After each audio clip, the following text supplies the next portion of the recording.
Bones are the most important structures we have. They give us support and allow us to move. They protect the brain, heart, and other organs from injury. Essentially, they are the framework that holds us together, and because of their great importance, we need to take good care of them. Have you ever experienced a fracture or know someone who has? Our body is a powerful machine with the ability to heal itself, although it requires some help to do so, which involves good habits. The process our bones go through to heal is truly impressive. When a fracture occurs, the broken bone enters the first phase, called the hematoma stage, or acute stage, which happens immediately after the fracture. During this stage, bleeding occurs at the affected site, forming a blood clot or hematoma. The hematoma acts as a temporary bridge connecting the ends of the fracture. In this phase, an initial inflammatory response takes place, releasing growth factors and immune cells to the affected area. This is followed by the inflammatory phase. The body responds to the injury with inflammation, which is a normal response to begin repairing the damaged tissue. This leads to the accumulation of inflammatory cells, such as macrophages and white blood cells. These cells release chemicals like cytokines and growth factors, attracting repair cells to the fracture site.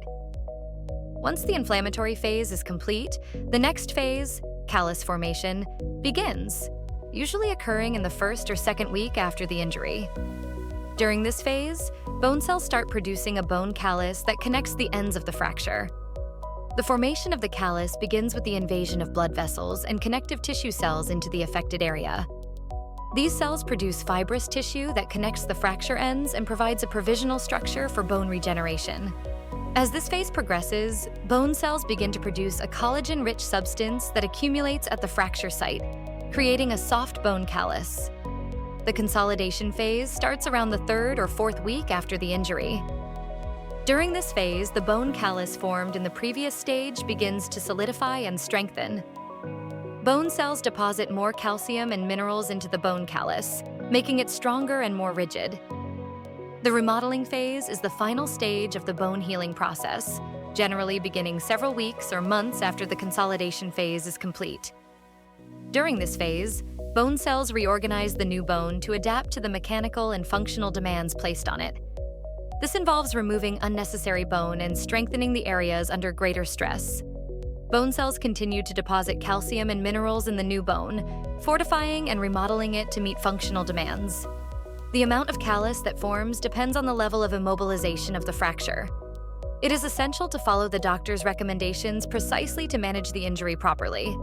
But what exactly are bones and what are they made of?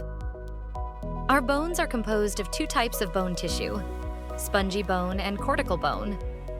Spongy bone is the inner material of our bones and contains red bone marrow, which produces red blood cells. Cortical bone is hard, rigid, and represents 80% of the skeleton. Its outer layer consists of collagen columns that provide flexibility and calcium phosphate that add strength. Since much of their composition is calcium, a low-calcium diet makes bones more fragile.